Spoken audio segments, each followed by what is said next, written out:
लपुस्की लपुस्की लपुस्की लपुस्की लपुस्की।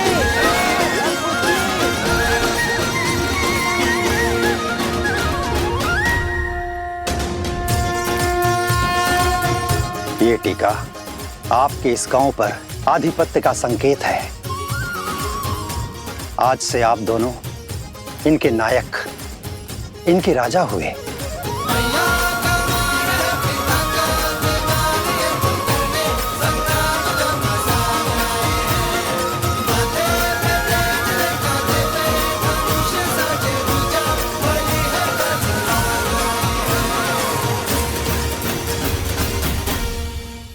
देखा, कहा था ना तुम दोनों राजा हो। और अब ये सब मैं राजा का मान सम्मान देंगे और अशोक को रोकने का अधिकार भी मिल ही गया। क्या बताएंगे आप? कहाँ के राजा हैं आप? तुम हमारे साथ रहकर बुद्धिमान हो गए हो सोमकर्ण, अति उत्तम।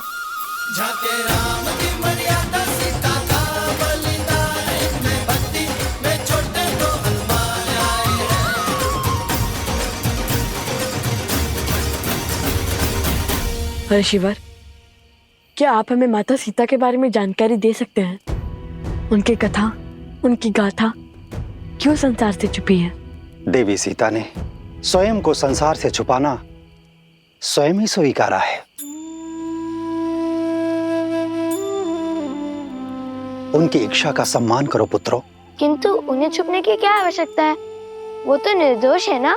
किसने कहा कि केवल एक दोषी ही स्वयं को छुपाता है? बीज भी संसार को वृक्ष की छाल देने से पहले स्वयं को भूमि में छिपा कर रखता है। देवी सीता का अज्ञातवास भी एक आवरण है। समय आने पर उनके सत्य की छाया पूरे संसार को आशीष देगी। तो यदि हम उन्हें खोजना चाहे तो हमें कोई संकेत मिलेगा?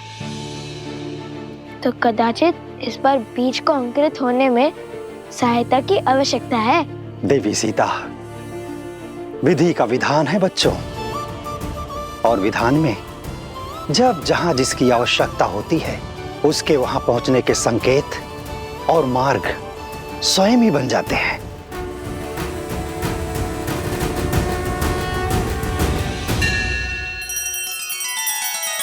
श्री रामचंद्र कृपालु भज मन हरण भव भय दारुणम। नव कंज लोचन कंज मुख कर कंज पद कंजारुणम।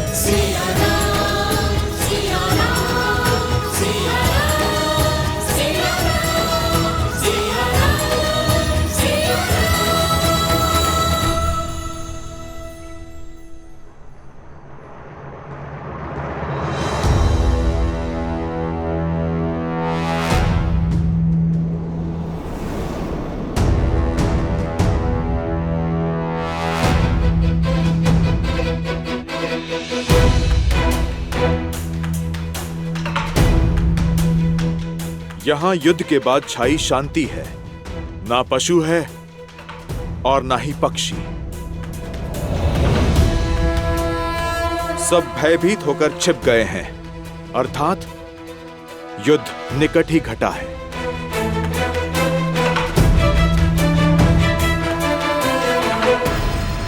आप दोनों हमारे राजा हैं, इसलिए पहला भोग आप लगाएंगे। नहीं, राजा स्वामी नहीं, सेवक होता है जो प्रजा से पहले अपना पेट भर ले। वो रक्षक नहीं, भक्षक होता है। आइए हम सब साथ भोजन करेंगे। लीजिए।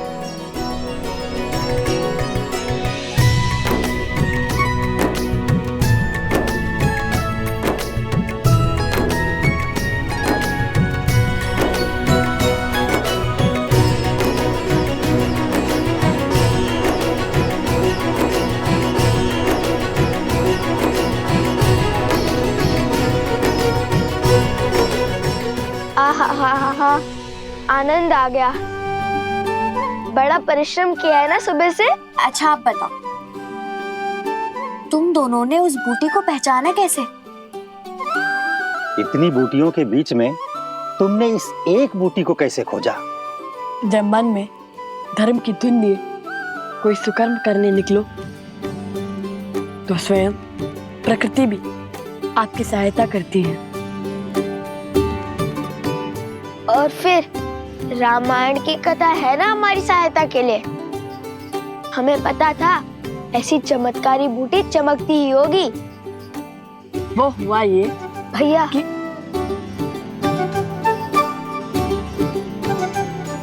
हाँ, जानता हूँ कि अपनी वीरता की कथाएं सुनाने में तुम्हें अधिक आनंद आता है, किंतु हाँ, स्मरण रहे सत्य में कल्पना की मिलावट नहीं होनी चाहिए। मैं तो सदा सत्य ही कहता हूँ।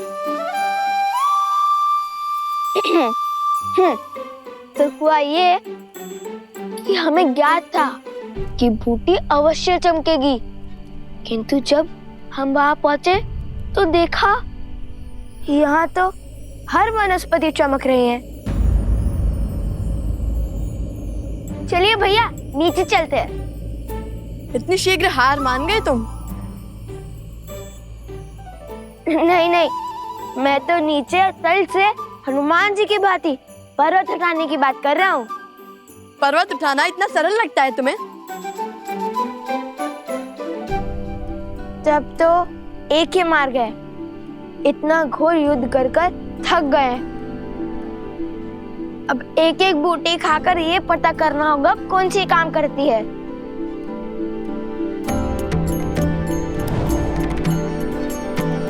और यदि कोई भी बूटी विषैली निकली तो?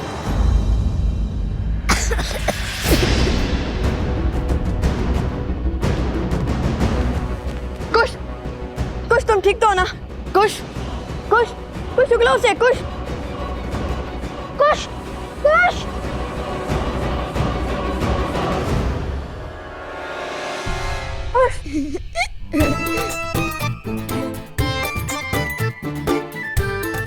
अब डर गए ना? मुझे तो कुछ नहीं हुआ। कभी तो गंभीर हो जाया करो कुश।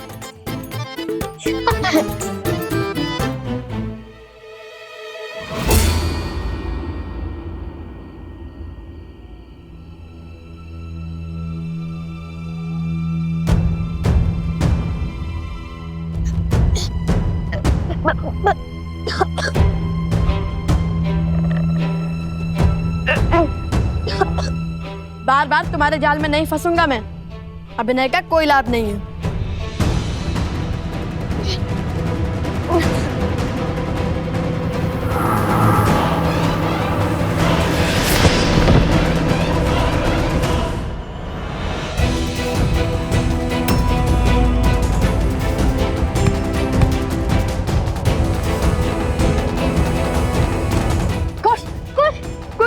कुश, क्या हो गया तुम्हें? ये बूटी तो सदी में विषैली निकली। कुश उठो, कुश। फिर क्या? मेरा नीलाकंठ देखकर भैया को विश्वास तो हो गया था, किंतु लगता है विष फैल रहा है। अब क्या करें? भैया अब बूटी खोज लोगे ना? कैसे कुश? तुम्हारी अटपटी बातों से ही तो मुझे नए मार्ग दिखते हैं। तुम्हारे बिना मैं क्या करूंगा?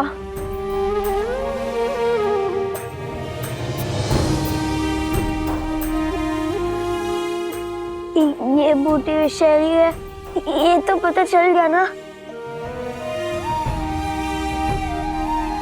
किंतु इनमें से वो बूटी कौन सी होगी जो आत्मा के मैल को मिटा सके?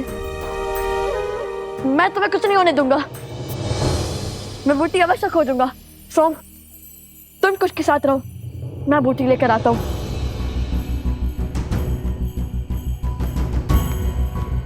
आंखें खोलो कुश।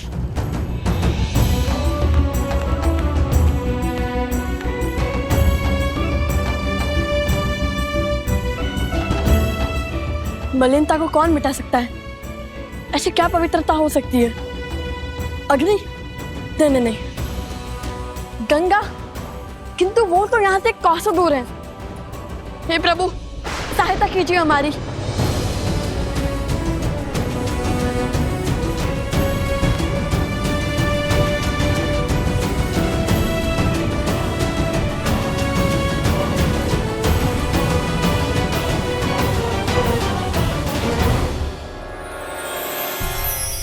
ये नक्षत्र तो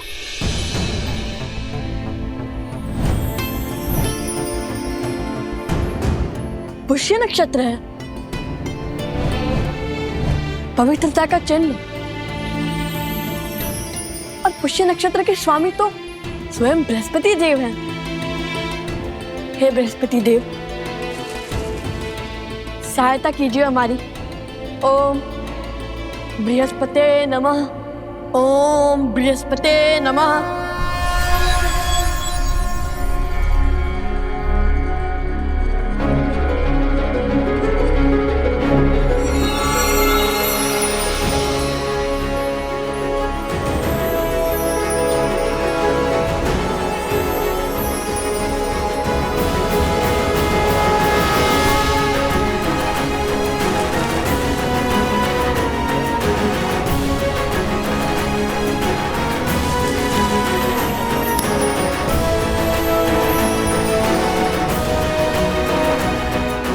ओम बृहस्पते नमः।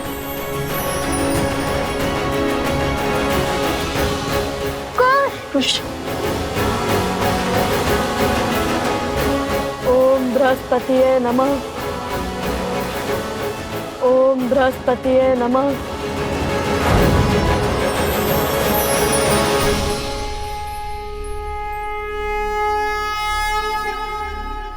कुश, तुम ठीक तो हो ना? भैया,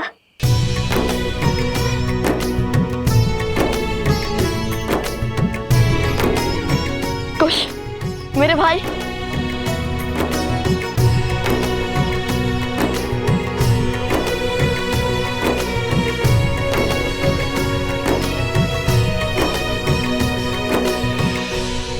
प्रकार भैया ने अपने ज्ञान से मेरी उद्दंडता के कारण आई समस्या का अंत किया। किंतु सदैव की भांति कुश की उद्दंडता के कारण ही हमें इतनी शीघ्र इस विपदा का हल मिल गया। अवश्य, हनुमान जी से कम नहीं हो तुम दोनों भाई।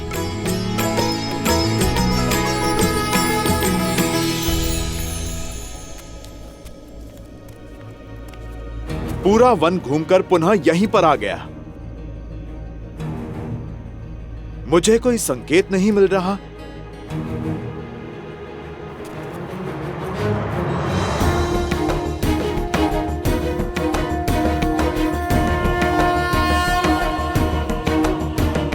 यहां पर स्वास्तिक किसने बनाया?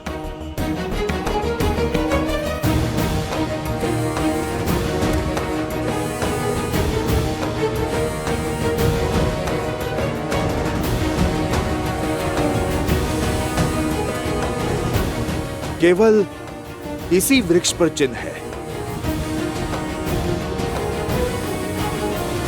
शीघ्र चलिए, मुझे आप सबको कुछ अलौकिक दिखाना है। अर्थात सीता माता मिल गई क्या तुम्हें? माता सीता तो नहीं, किंतु उन तक पहुंचने की सिद्धि अवश्य मिल गई। सोचिए भाभी श्री, सोचिए।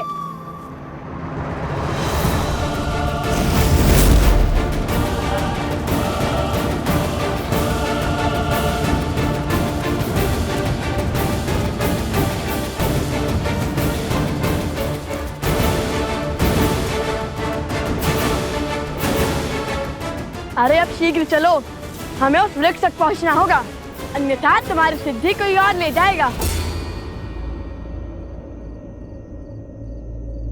ये कैसा आभास है? मानो कोई दिव्य शक्ति आसपास है।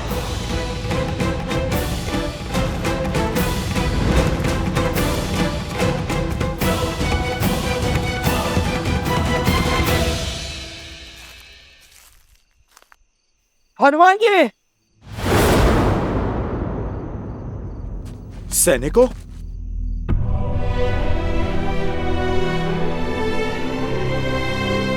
ये किसने किया?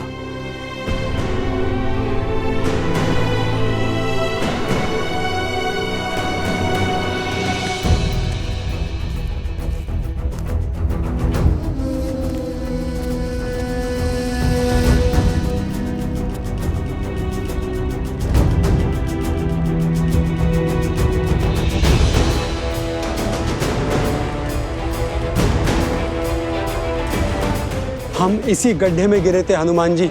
उन ऋषि कुमारों पर जब हम प्रहार करने गए तो उन्होंने हम पर ब्रह्मास्त्र छोड़ दिया। अश्व को पकड़ने वाले भी वो 2 ही थे और बाकी के सैनिक और राजनुज शत्रुघ्न यहाँ गिरे थे।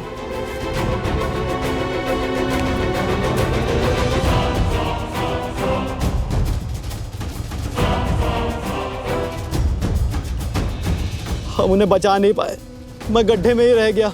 उनके समक्ष लड़ने का साहस नहीं जुटा पाया।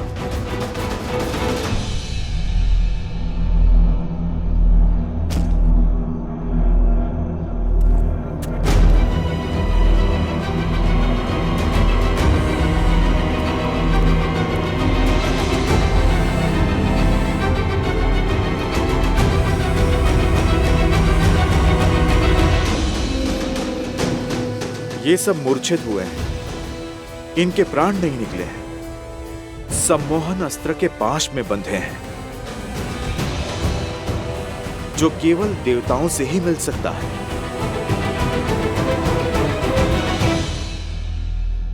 पर शत्रुघ्न भैया कहाँ हैं? हम उन्हीं को खोज रहे थे हनुमान जी, तब तक आप हमें दिख गए। लगता है इन बालकों के पास दैवीय शक्तियां हैं। अवश्य ही ये वही ऋषि कुमार हैं जो अयोध्या आए थे। वो एक दूसरे को लवकुश कहकर पुकार रहे थे। लवकुश? इतने बड़े राम भक्त अपने ही प्रभु का अश्व क्यों रोकेंगे? तुम इन्हें अयोध्या ले जाओ। शत्रुघ्न भैया को मैं खोजता हूं। महाराज को सारी सूचना विस्तार से देना।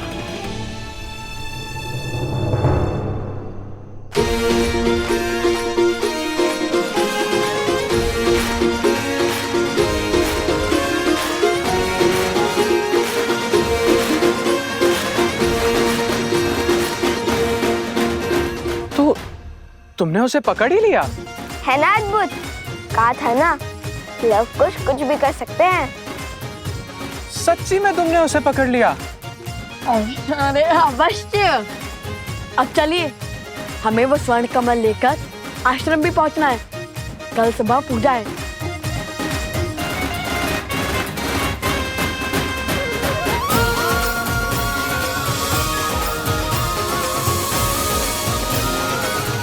प्रभु, अद्भुत शक्ति के साथ लड़ रहे थे वो दोनों ऋषि कुमार। दिव्य अस्त्र थे उनके पास और एक दूसरे को वो लवकुश कहकर पुकार रहे थे।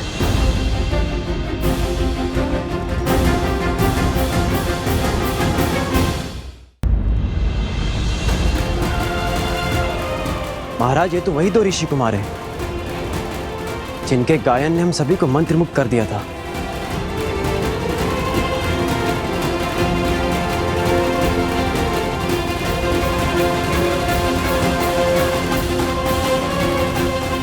उनकी गायन की भांति उनका युद्ध कौशल भी बहुत अद्भुत था। जैसे युद्ध नहीं कोई खेल हो और चिंता का तो कोई भाव ही नहीं था उनमें। अक्षम्य है ये, हमारे वीर योद्धाओं का अपमान है। 2 बालक जो युद्ध को मनोरंजन समझते हैं, हमारी सेना को परास्त करके चले गए।